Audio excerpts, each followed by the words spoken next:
Sathyam Sivam Sundaram, Volume 3, Chapter 12, Filling the Emptiness.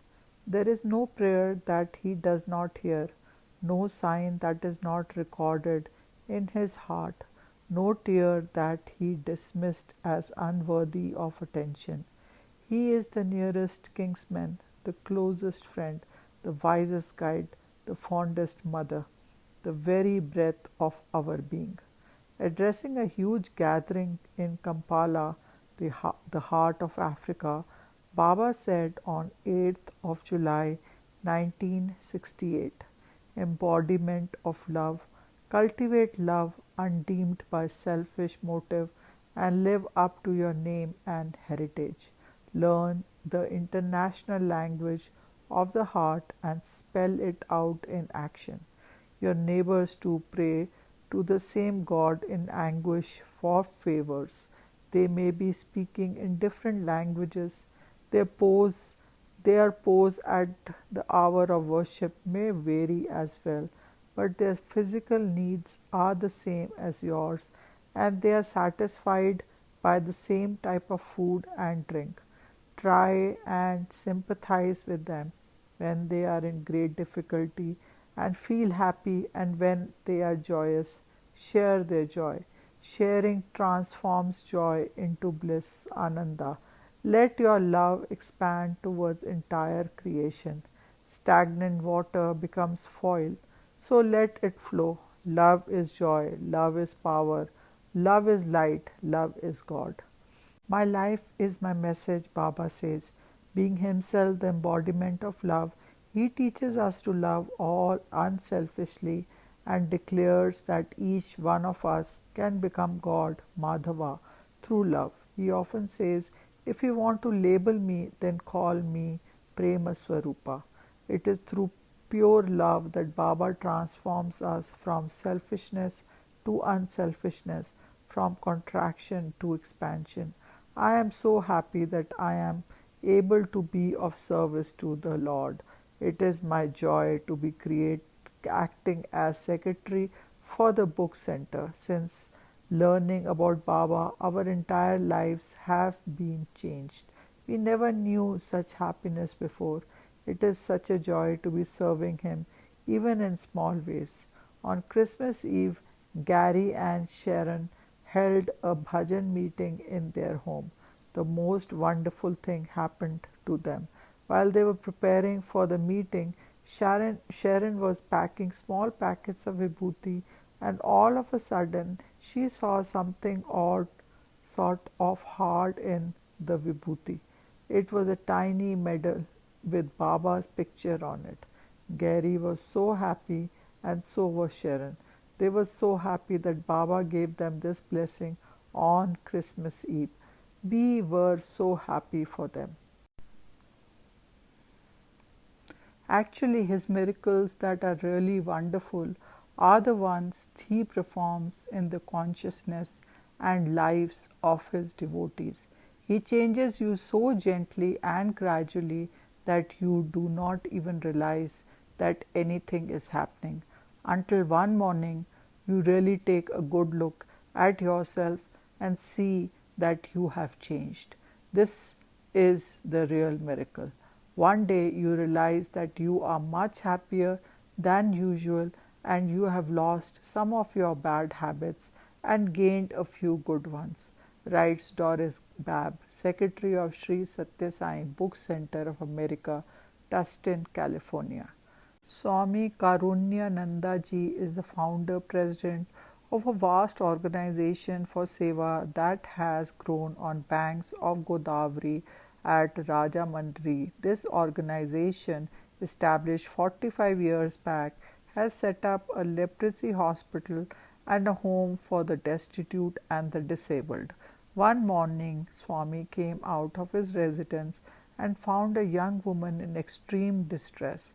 She had been escorted by an unknown sympathizer from Palasi to by train. She had a 2-year-old daughter in her arms. He got her admitted into the hospital and took the child to the hostel, entrusting its care to the women inmates. Her condition improved rapidly, for she was due to give birth to a child within a week. There was a portrait of Baba hung on the wall of the hospital, in which he is playfully leaning against a coconut tree. In this picture, Baba appears more as Shakti. This pose was known as Sadhav Amma pose, meaning saintly woman. It was perhaps just the right picture for the patient whose recovery and her impending confinement were being looked after by Baba from that picture.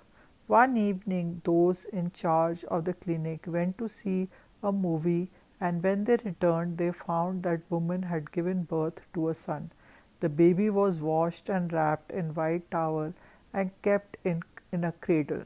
The woman had received due attention. They were filled with surprise, and on asking her who had come, she replied, pointing to the picture, "She had taken care of me at the critical moment. She has gone to attend to another patient and will be back soon." This is the measure of his love.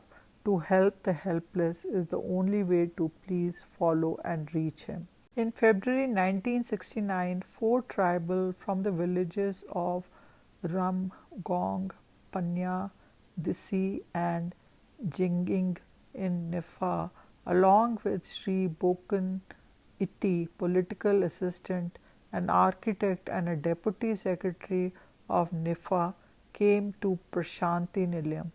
Later in the afternoon, they were selected for an interview along with some foreigners and some persons from Goa. The party remained with Baba for about 2 hours. Baba spoke to them on spiritual matters, and thereafter each one was granted a private interview through which they found solace and were encouraged to replan their future lives. Deputy Secretary writes, "As we sat on the floor, Baba himself sat amongst us and not on the chair kept for him. The room was hot because the fan did not work due to the failure of electricity.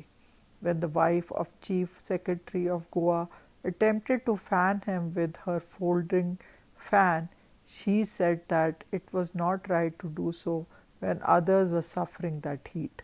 The room was too small to accommodate 22 persons, so Baba drew up closer and we found the atmosphere conducive and homely.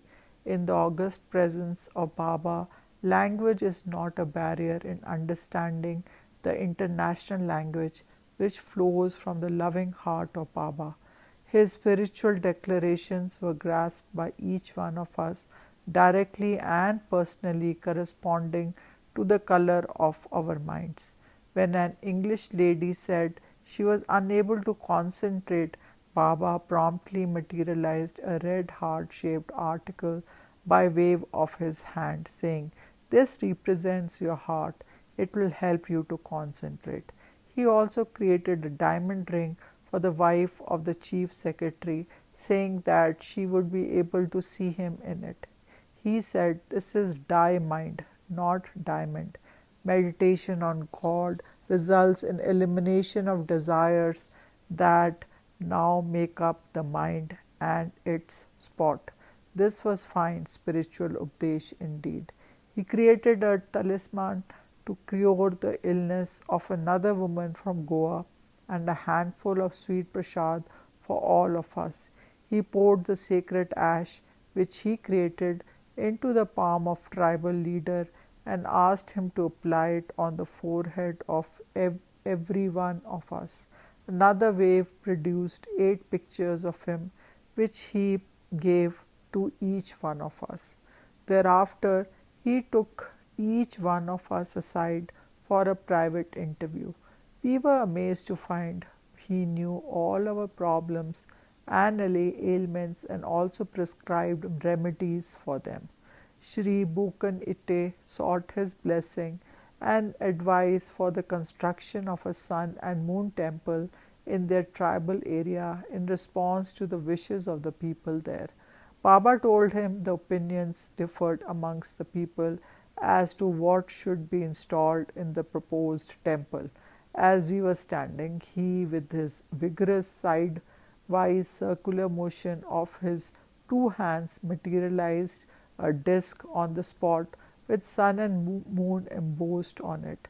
It was a sheet of alloy of five metals: gold, silver, copper, brass, and iron, the pancha loha, out of which temple idols have to be made. This disk should be installed in the temple and should be worshipped on every Sunday as well as on every full moon day. Light a perpetual oil lamp at the altar, he suggested. Animal sacrifice does not propitiate God.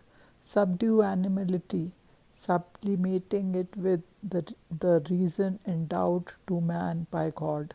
If you perform the literal ritual, then do it outside the temple, he said. Advising on the plan for the temple, Baba drew an outline, drawing a circle in front of the central shrine for the tribal dances. The architect in the party was pleasantly surprised. After a private interview, one is left with the feeling that Baba is certainly with you. Being all knowing, Baba told Sri Bokan Ite that he had halted at Calcutta to get himself medically examined by eminent specialists and seek their help for the cure of a malady that defied the doctors of Dibrugarh. He gave him some packets of curative vibhuti, which relieved him with the intake of the first packet. Since then, there has been no relapse. The tribal leaders were recipient of the love of God. Love asked and love gave, Baba says. When Father gives gifts to us, he does not give with pride or in hope of requital. It is ever flowing stream of love that fertilizes our desert heart with faith, hope, and charity, and cultivates in the experience of bliss. Dr. B. Janaki Rama Rao wrote to me about an instance of infinite love. At 2 a.m., Dr. K. Bhaskara Rao and I were with a patient whose pulse could not be felt, blood pressure could not be recorded, and therefore we felt that he was sinking fast. At this, the patient was moved from general ward to a room. An injection of chromamine was given to him, and we slipped some vibhuti into his mouth out of the packets Baba had given us for him. Next morning at 8 a.m., we found his pulse was normal. The patient told us that at night he had been helped by someone. Who could it be? The nurse and attendant did not know anything about it, nor had they helped the patient.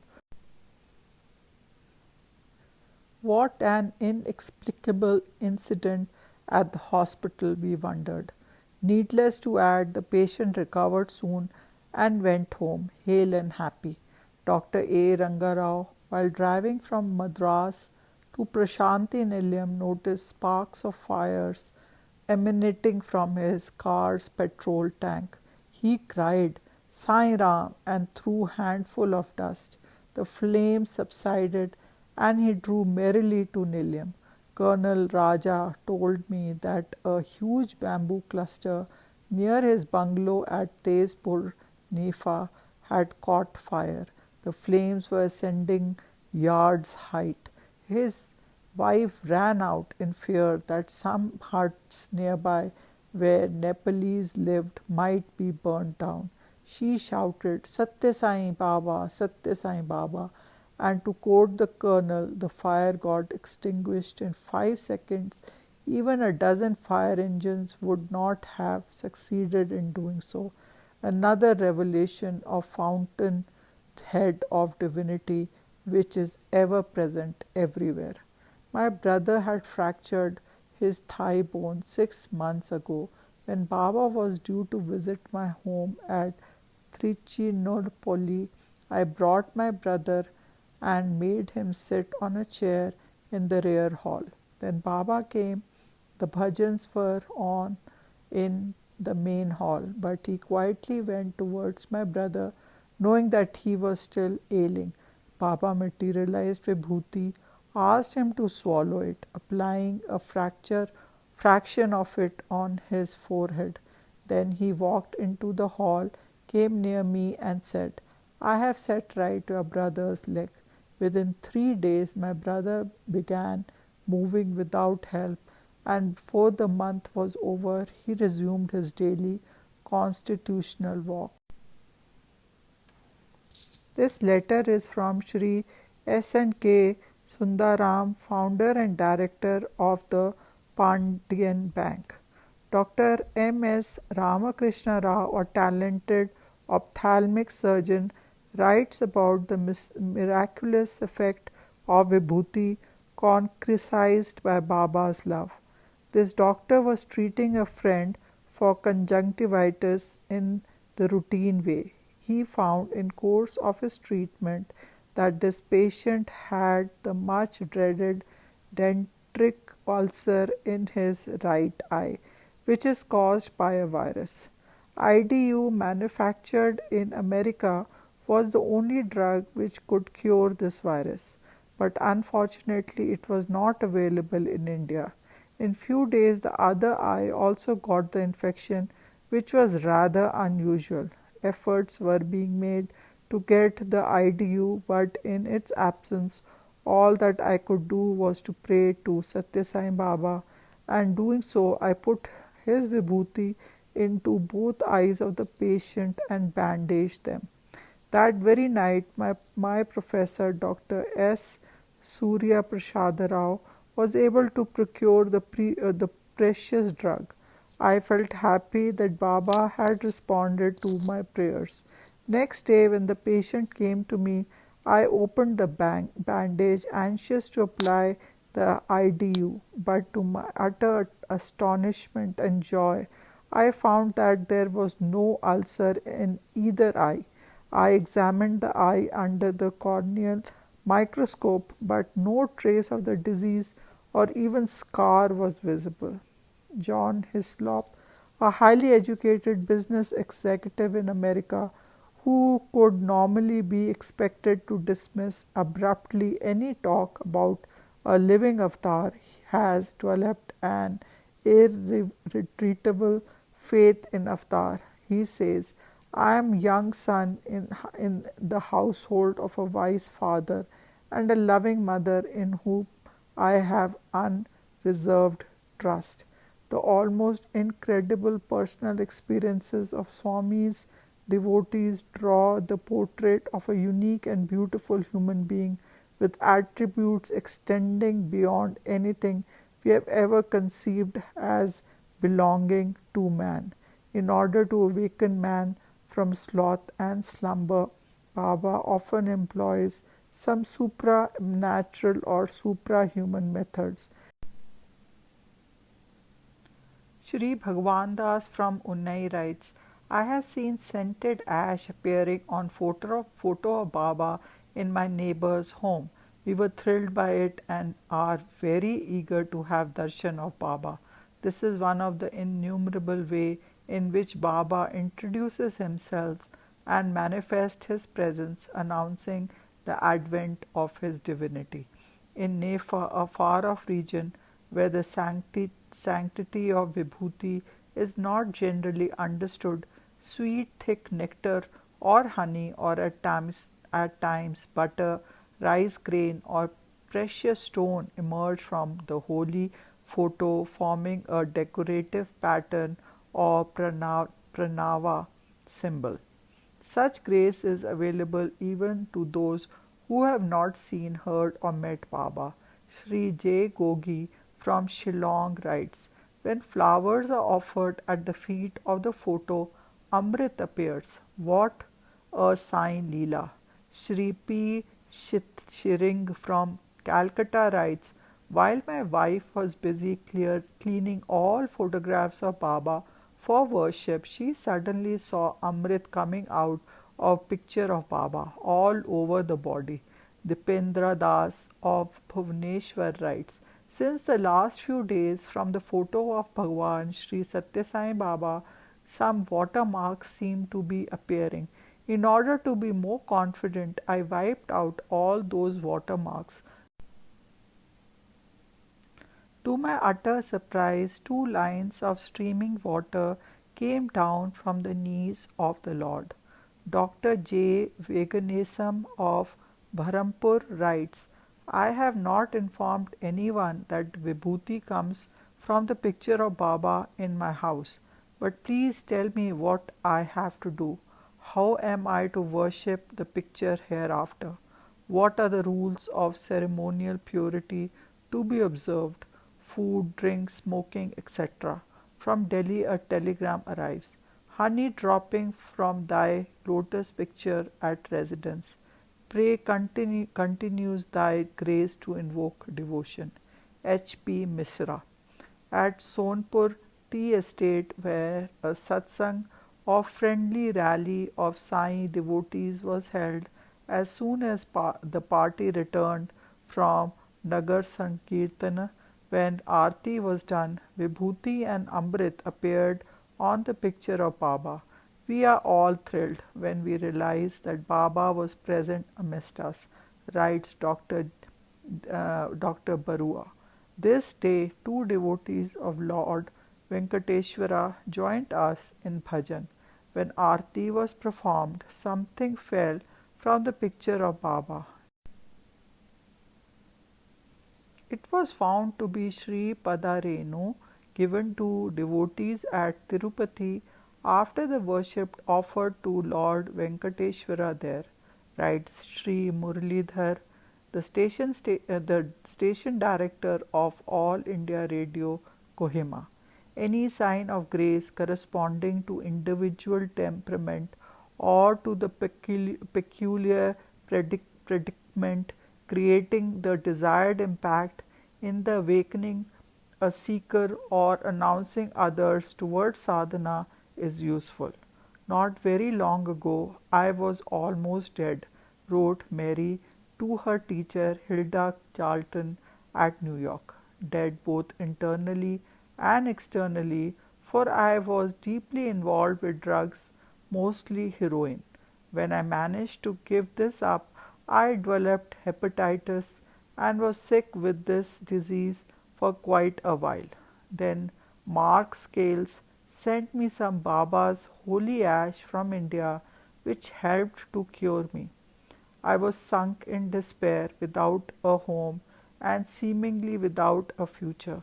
But thanks to Sai Baba, I am really happy now, for I am living at home with my mother, making plans to return to college.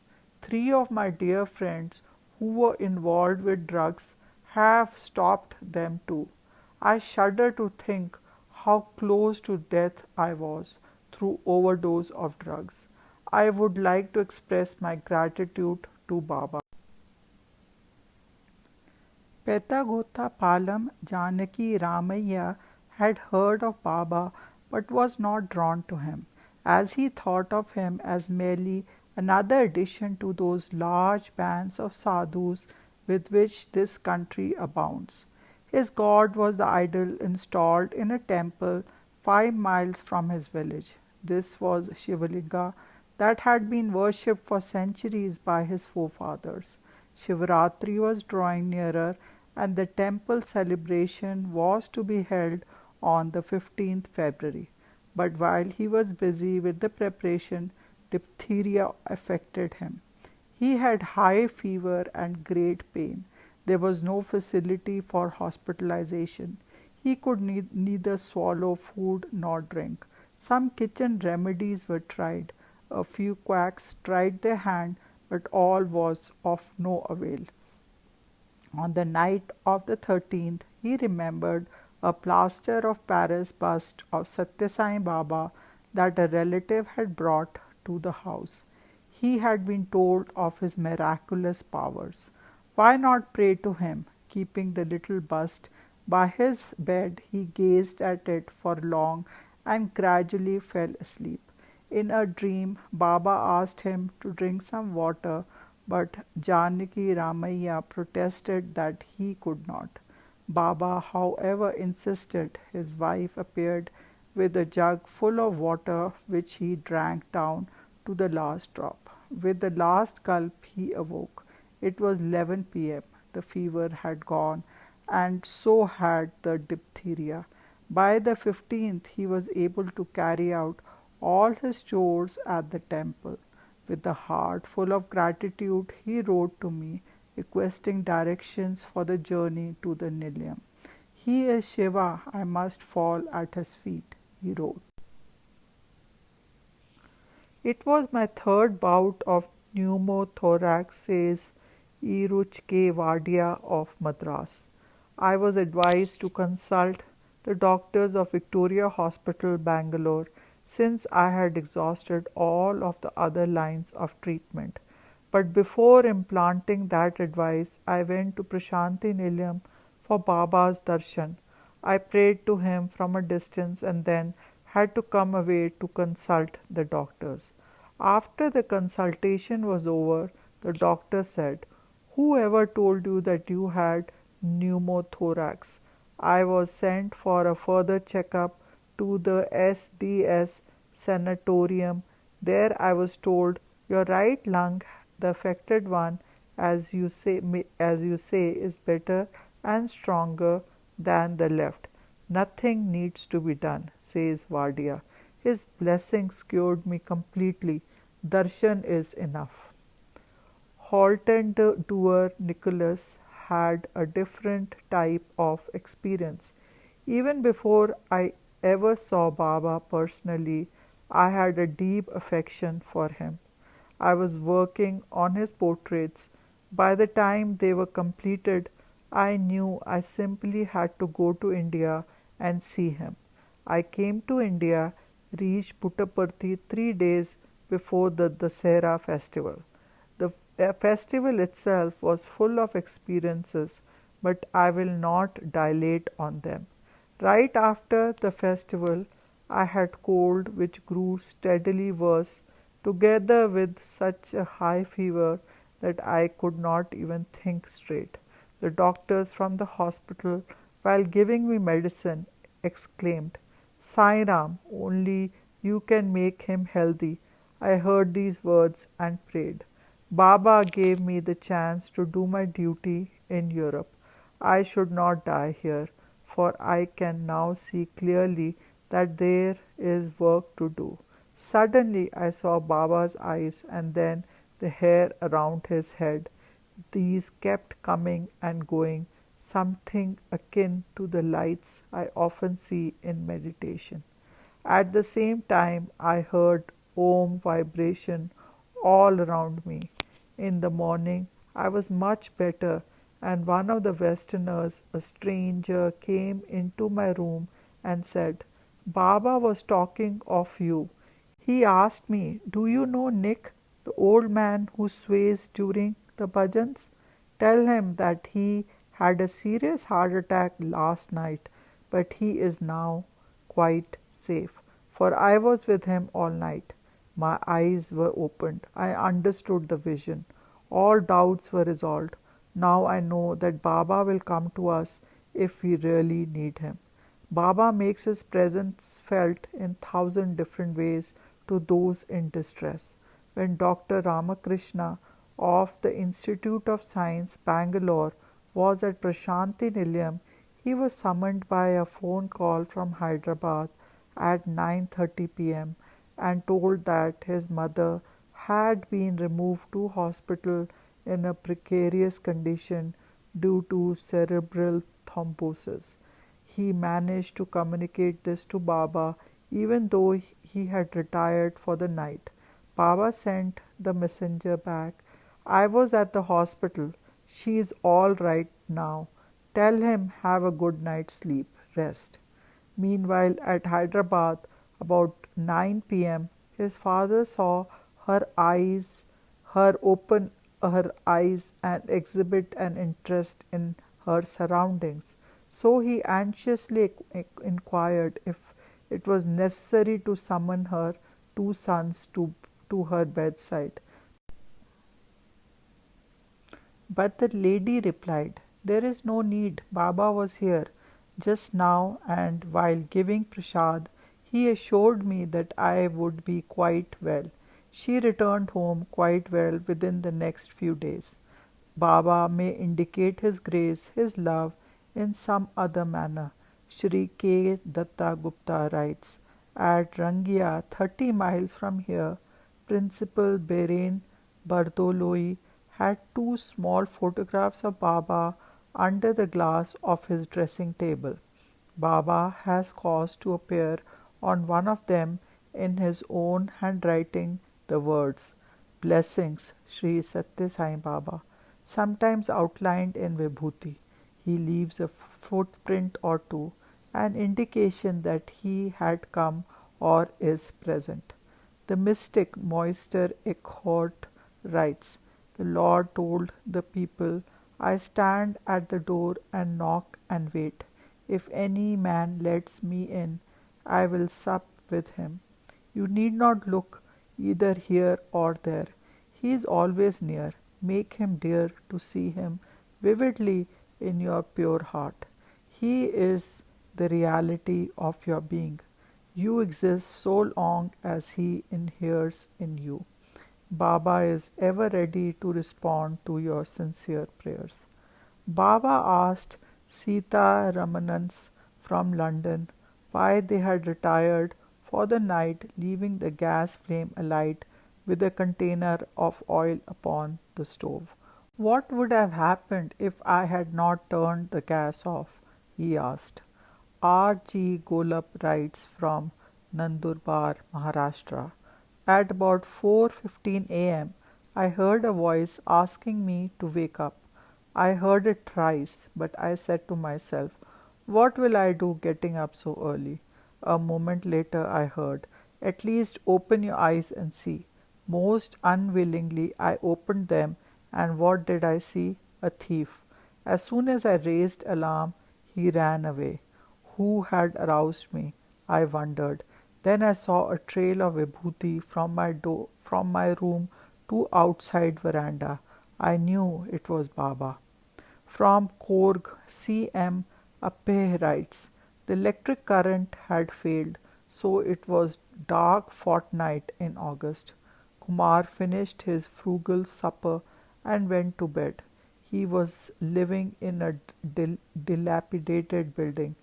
Lighting a candle and a stick of agarbatti, he placed them near Baba's picture while singing some bhajan songs. Then he slept. The wind howled and the rain fell in torrents. Suddenly there was a whisper in his ear, 'Kumar, run!' Opening the door, he ran out in the dark. As soon as he reached the door, he heard a loud thud. The house had collapsed. In the morning, he found the only undamaged item amid the ruins was the picture of Baba framed in glass. One day, Sethu Madhavan Nair received a letter written in blood with skull and crossbones, which the Naxalites parade on their note paper. The letter said, "Stop the bhajans, for you are only cheating and bluffing people. If you do not stop within 7 days of the receipt of this warning, your head will be chopped off." The devotee knew of only one armor against such threats, the name of Baba. Without any fear, he continued the bhajans during the next days and nights. Enraged by this, the letter writer was now determined to carry through his dastardly plot, and so at dawn on the 8th day he steadily approached the house and peeped through an open window. Nair was quietly washing his hands at the bathroom tap. Filled with hate and violence, the writer aimed, swung, and threw a heavy chopper at the unexpected victim. But Baba is ever present, everywhere. All Nair could say later was that a sudden whirlwind of orange red flashed before him, while a gentle hand held and pushed him into a corner of the room. He heard the weapon clatter to the floor and sound of fast running footstep as the Naxalite made good his escape. Hearing the noise, Nair's wife and family friend, who had been repeating Om, rushed into the room to find it filled with the strange fragrance and air covered with vibhuti. He was unable to speak immediately, but they knew it was the Naxalite chopper and the omnipresent savior. On another occasion, Group Captain Bose, driving with his wife and father-in-law from Ambala to Guwahati in high-powered car with low clearance, was unable to move on a slushy road near Hariharganj. The entire area was dangerously flooded by serpentine heavy rains. The road was a lake. The back wheel of the car sank completely into the mud, while up front one wheel was stuck in the ditch. At that late hour of 11:30 p.m., no help was available, nor it have been of much avail, since all effort to free her only succeeded in making her sink deeper. The occupants were able to procure shelter in a nearby school and slept on bare benches at night. Mrs. Bose felt that Baba had spared them a long and hazardous journey driving through the night, but her husband was determined to reach Guwahati, where he had to preside over a court martial. Duty is God, work is worship, he quoted Baba. When dawn broke, no passing car or truck could agree to help, nor would the small crowd of amused villagers lift a finger. Their enjoyment of the pitiable spectacle only fanned the flames of despair. Unfortunately, Mr. Bose had a little bit of ego left in him. He decided to rely on horsepower rather than sign power. Ropes were procured, but car would not move. The engine was restarted, but she only sank further into the slush. Eventually, an exhausted Bose flopped to the ground, saying, "The lotus feet of Baba is our only refuge." Almost immediately, a gentle-looking man with a strong physique came towards them. No one seemed to recognize him, nor could they guess his whereabouts. Handing his umbrella to Mrs. Bose, he became master of the situation. Bose was asked to get into the car and take the wheel. A sweet fragrance flooded the interior, but before the engine could be switched on, gaping crowd could offer assistance. Mrs. Bose saw the man put his right hand under the bumper and with one lift he placed the car forward upon hard ground, all wheels safe out of the awful mire. Then all the occupants were requested to get into the car. Puzzled, they tried to thank him and ask who and what he was. "Oh, I am a chowkidar watchman," he said, and walked away, disengaging itself from now vociferous crowd. The car moved away and soon caught up with the man walking briskly down the road. Bose begged the man to accept something, but he refused. Then he spoke one sentence. "Why did you not call for me last night itself?" The lotus feet had indeed come to them.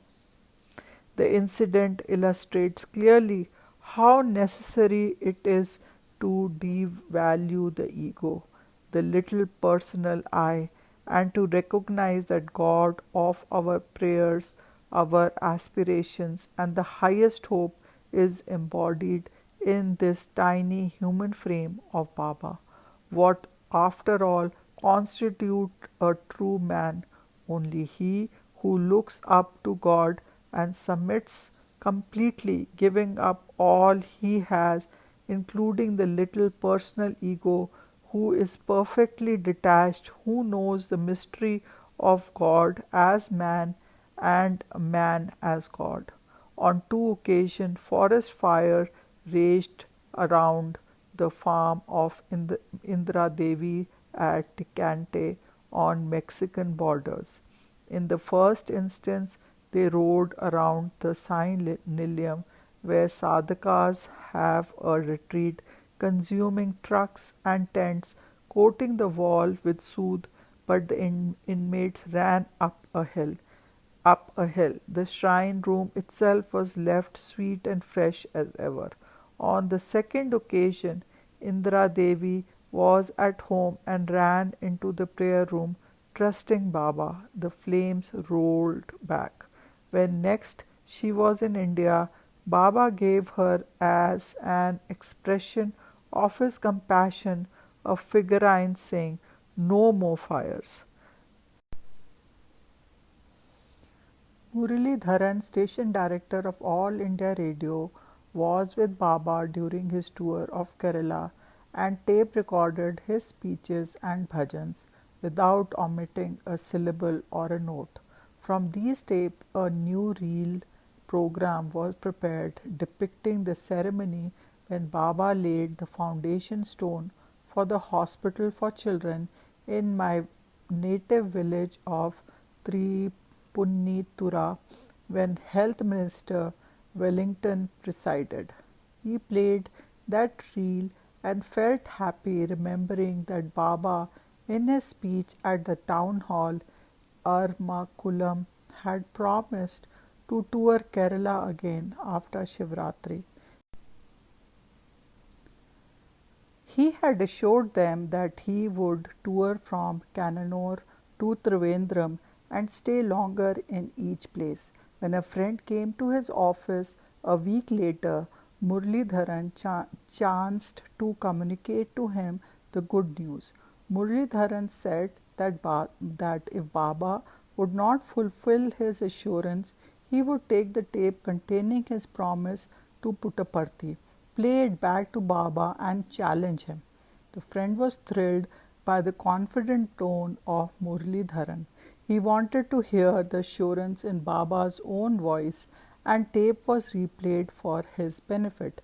Wonder of wonders, these sentences were not recorded on the tape. The Telugu sentences spoken by Baba and the simultaneous Malayalam translations of the assurance spoken by me were not there. And to make the miracles complete, there was no gap either. It was Basant Panchami, but people concerned did not know this was so. They motored to Lakhimpur to catch a plane to Guwahati, then to Calcutta, Madras, and Bangalore, and finally by car to Baba's feet. Their heart was burdened by a sorrow which only he could lighten. While at the airport, they received a phone message from home. It was Minister of Government of Nagaland that was speaking.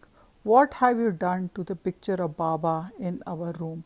"Why, nothing at all. What has happened?" "You have pasted some red thread and a tassel on to the place where his left wrist is." "What? I never did anything of that sort." "Leave it as it is. It has grown on the glass and it must have some meaning. We won't do anything without some significance. Anyhow, I shall. The thread is on the picture, not on the glass underneath. The glass. Do you understand?" "Ah, I shall keep that in mind." That it was his wife who said it. "My hands and feet are everywhere," he says in Gita. When he has decided to confer joy, then nothing can stop him. Beethoven has written in his own hand on a piece of paper preserved in the Royal College of Music, London, Some seminal ideas of his. It includes the following about God. When we think about Baba, these lines strike us as singularly appropriate. From what we are able to perceive in his works, we conclude that he is eternal, almighty, omniscient, and omnipresent. Baba wrote in a letter to a member of the governing body of a college, Sai Sankalpa is Vajra Sankalpa. The will of Sai is irresistible, like the thunderbolt. It can never miss aim. It is irrevocable, inexpugnable, and ineffable. There is nothing I desire for myself. I strike, I desire, I work only for assuring and developing the welfare of humanity. Sri Lakshya Kumar has had a brilliant academic career, having taken his master's degree in 3 subjects. He is at present the divisional inspector of schools in the Northeast Frontier Agency, now named Arunachal Pradesh. One day, the mail brought him 3 books concerning Baba: The Life of Baba, a lecture given by him to the students, and a collection of his saying. He had heard about Baba and read an article published in Illustrated Weekly of India, Bombay, but was not impressed by the portrait which appeared alongside. He felt the article was not worth reading. Nevertheless, he kept the books along the Sanskrit volumes on his shelf. While at college, Lakshya Kumar developed the habit of rising at midnight to read a favorite book until about 3 or 4 a.m. before turning in for another bout of sleep. But why, of all books, was he now trying to master the ancient grammar, the Ashtadhyayi, 8 chapters of Panini?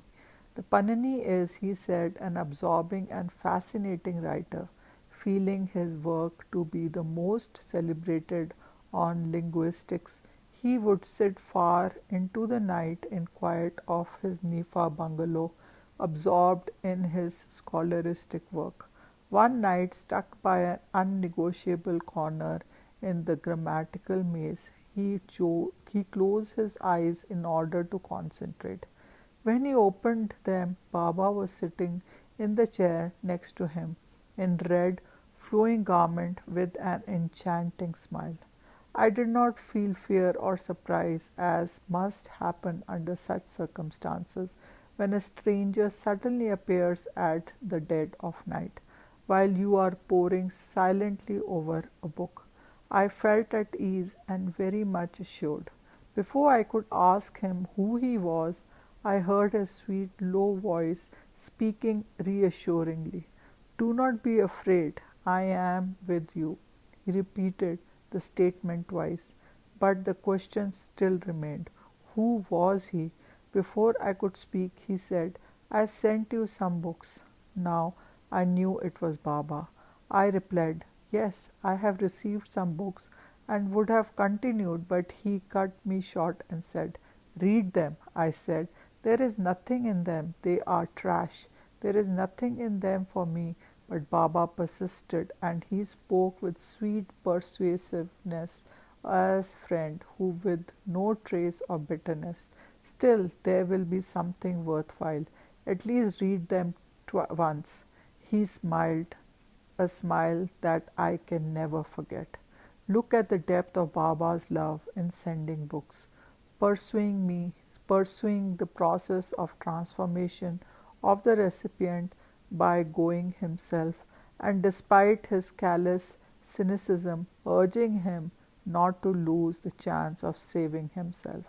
In a recorded interview with Dr. M.V.N. Murthy, PhD, Kumar continues, Then I felt it was wrong on my part to damn them as trash before the very person who has sent them without a proper reading. I said, I shall read them, and getting up went into the inner room to fetch them. When I returned, he was gone. I always tried to keep my promises, so though this promise was made to a strange visitor who came to me in strange circumstances, I felt it was my duty to read the books. I was till then interested only in philosophy, Eastern and Western, and not in rituals or in lives of religious leaders as such. But I found those books explaining all the great truths of Upanishads and other philosophical tenets of East and West in a very simple, sublime manner.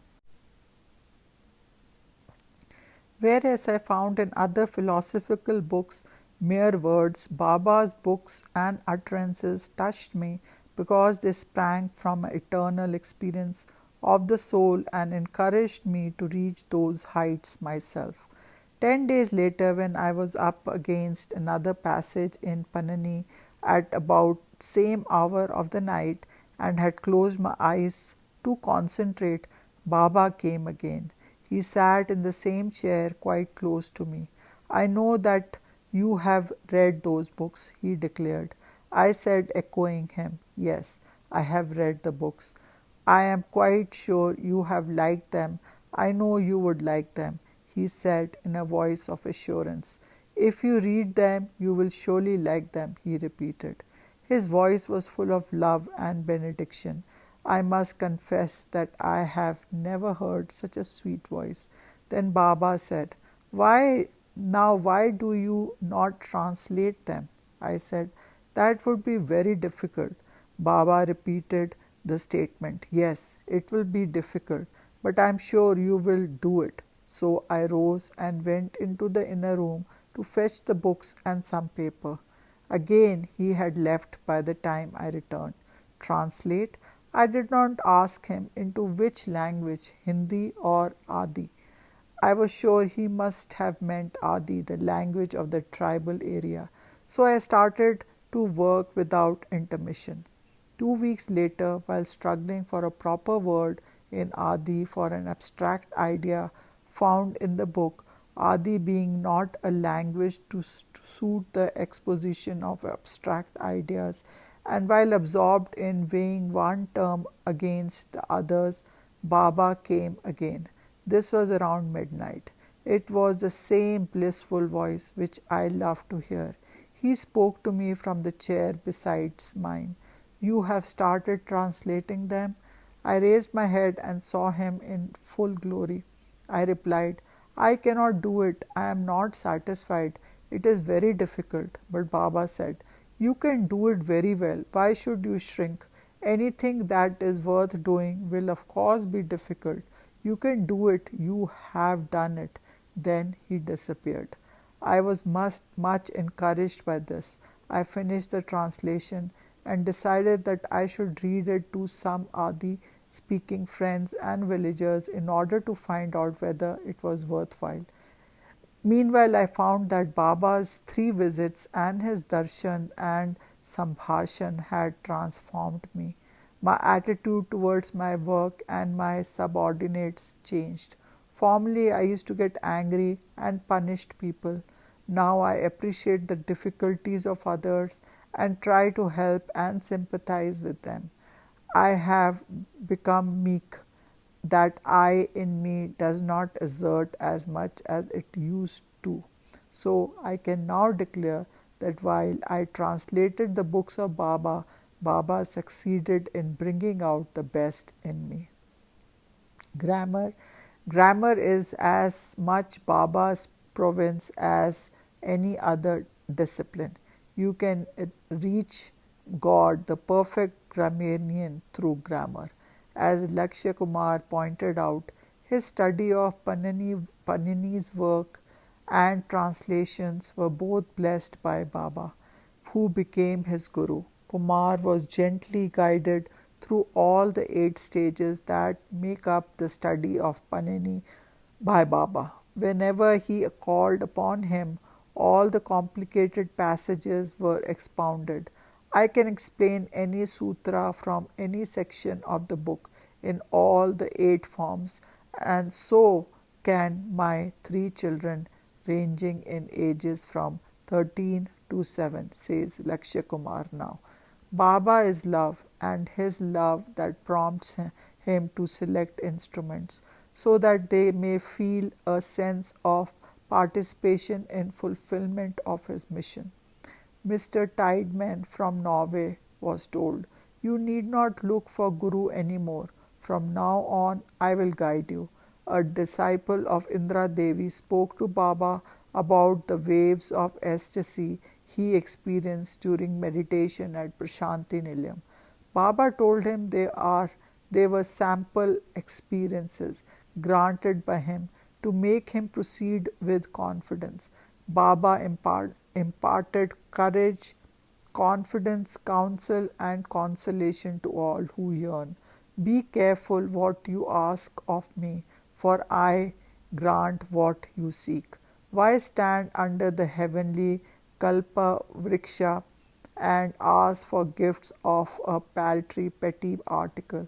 He knows what is good for us. Therefore, He of His own accord gives whatever we need or desire. So it is best for us not to try to interfere with His plan for our destiny." Mr. Bhatia had 3 daughters. Baba said, "You will have a son soon." And so it came to pass, although the pregnancy dragged on well beyond the normal range of 9 months, leading to a considerable anxiety on parts of the doctors and the anxious father. Baba had declared that the child would be born on the day he arrived in Bombay, leaving everyone more confused than ever. But during the 13th month, a son was born, and Bhatia hurried to home of the Honorable P.K. Sawant, where he was told that he had gone to receive Baba at the limits of Greater Bombay. His will always prevails. Recently, a sapphire ring was given to Arnold Schumann, the author of the book Sai Baba. He was reluctant to accept it, as he thought that such a valuable ring might cause trouble with the customs at San Francisco.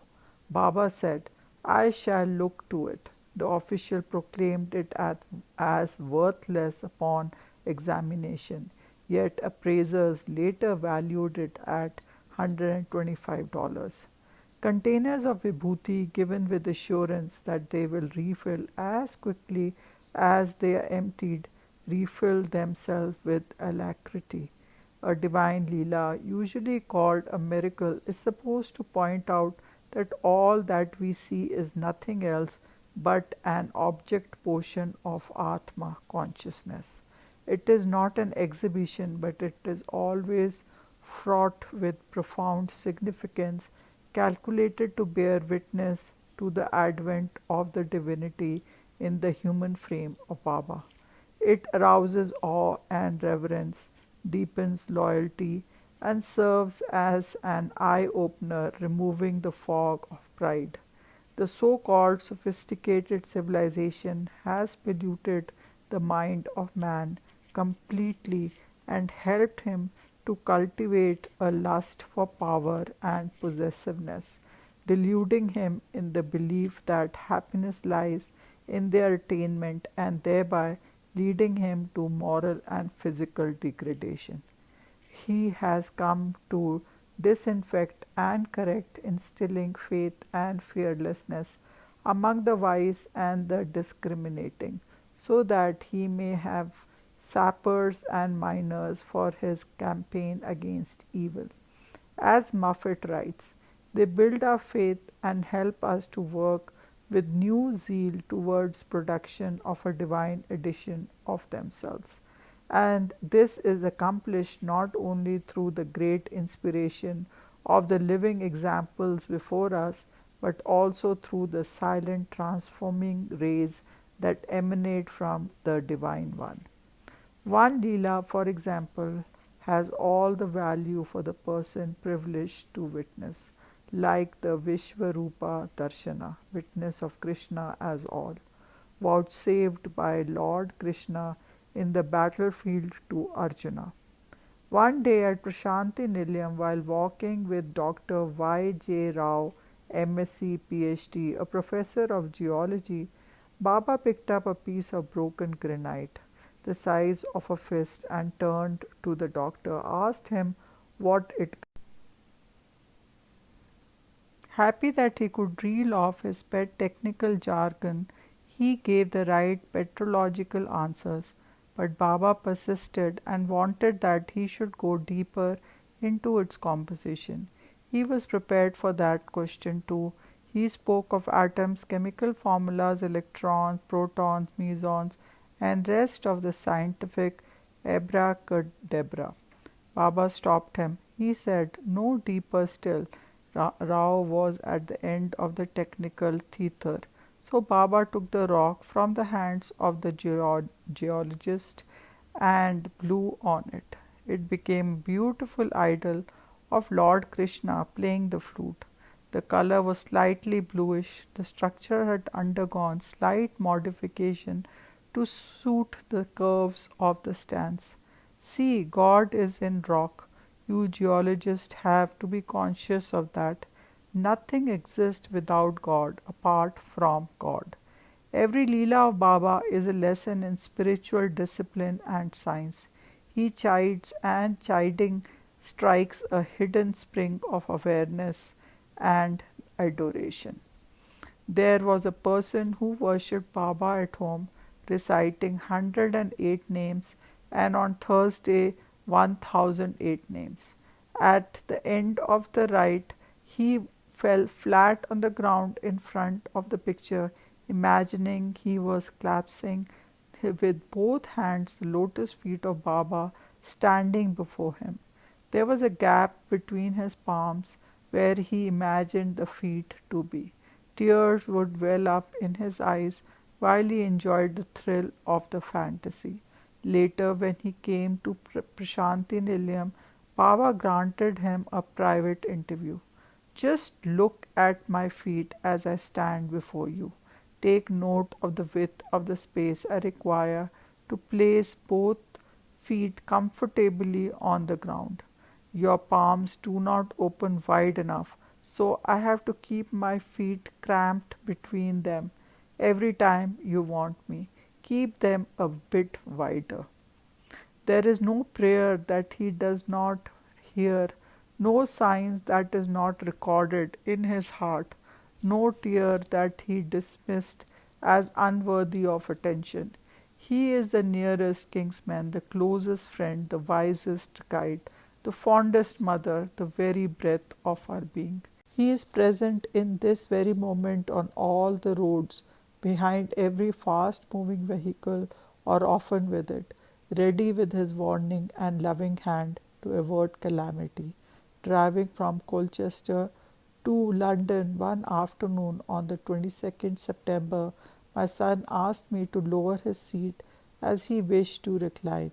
This I did, and a truck stopped still in front of the car, almost suddenly, and we ran into it. The steering wheel was completely bent and the car extensively damaged in front. Neither my son nor I received a scratch. Baba had asked him to recline. We had the sacred vibhuti with us, and we were reciting Lord's name. We bow down to our beloved Lord who intervened, writes Sri V. Krishnamurti. Professor G. B. Pillai gives an account of some interest of his journey from Trivandrum to Madras with his son. The family had known about Baba since 1961, had become ardent devotees. While proceeding towards Madurai on 23rd December 1969, a tremendous downpour of rain mercilessly lashed the train. Alarming reports of Panban Bridge having been washed away reached us. So the train was halted at Madurai for 3 hours, but eventually it was decided that it should proceed. By then it was 9:30 p.m. and the Pillais, together with Dr. C. K. Gopi, who was in the same compartment, decided to retire for the night. Suddenly the lights went out and there was a loud explosion. The coach itself started to tumble into abyss while the debris of the compartment fell upon the unfortunate occupants. Professor Pillai was dropped into the roaring river water below, pinned down by the debris. He felt himself gradually suffocating. Where was my son? I thought of my wife and daughters and cried out, Baba, Baba, save me, save my child. So it happened. Suddenly the water seemed to recede and the debris was washed away. I could feel the ground under my feet. My head was reeling. My voice was hoarse. My clothes were washed away. I called out to my son, and he answered. Baba had washed over us. Dr. Kopi, who was also saved, rendered medical aid, for sand and mud had almost choked the professor. Later he had to fight for his life against an attack of pneumonia, but Baba's grace helped him to recover completely. Most letters to the author start saying, Another miracle has happened. Susan, who was miraculously saved by Baba from suicide, had a son, Kevin, who survived brain surgery as a child but was left totally blind in one eye. Each night, Susan used to place a little vibhuti in this eye. Finally, when the child's eyes was examined, it was found that sight had returned to it. Even if he were to lose the sight in his good eye, he could see objects and get around with the vision in his blind eye. This is from a letter from Santa Barbara on Pacific coast of America. Nearly years ago, arriving one morning at Nilyam, I found a group of young men from Bangalore College praying to Baba to take them to the top of the hill on the left bank of Chitravati river. They hoped that once there, Baba would take from the famous tamarind tree fruits of different species. I too joined it in the appeal, but Baba was determinedly silent for a while, then said sharply, Do I require that particular tree? Any tree can do. We were filled with hope. He would give us fruit from another tree and make it immortal. But he said, Why do you think I want a tree? Sand is good enough. That meant he would give us something from the riverbed. We were so disillusioned. Do I need sands of a riverbed? Is not any sand equally good? Since the building work was in progress at Nilyam, truckloads of sand had been heaped to one side. We shall sit on this heap itself, Swami, I said. Do you think that the creation of something out of the sand is the only miracle? Is sand so essential? We did not know what to say. We had to be satisfied by the miracle, creation of vibhuti by the mere wave of a hand. Should I create something so that you can see a miracle? Is not your existence itself a miracle of mine? He asked. Then he rose and walked away, leaving us aghast at the revelation of his being the Trinity, of being the incarnation of the one universal God. Every miracle of Baba is a gift of grace. It may be a pinch of sacred ash, a piece of candy, or a picture created before us. It may be a shower of ash, the emergence of kumkum, fragrant sandal, or nectarine honey on a picture. An om in the ash on the floor, a continuous flow of scented oil, or amrit from a lingam or locket. It may be a series of paper clips on which counsel or warnings are written in the language you understand. That comes from his hands in the portrait you worship. It may be given to you while you are awake, asleep, or dreaming, or come to you as a book or a parcel through the post in reply for order that you may not have placed. It may be a vision of himself, subtle, substantial, momentarily, or more lasting, but always it is a sign of love and majesty. The more you want, the more he gives. The more he gives, the more you grow. The nearer you approach him, the closer do you approximate to him. Come with empty hands, Baba says. Throw away all the things that you hold in the grasp of your hand. Cast away the toys with which you have been playing, the game of gaining and losing, gathering and scattering.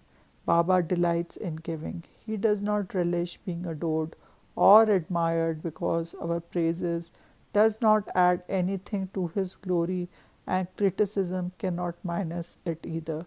He delights in filling empty hands with lasting sweetness, empty hearts with lasting joy, empty lives with salutary substance, empty reeds with his melodious breath.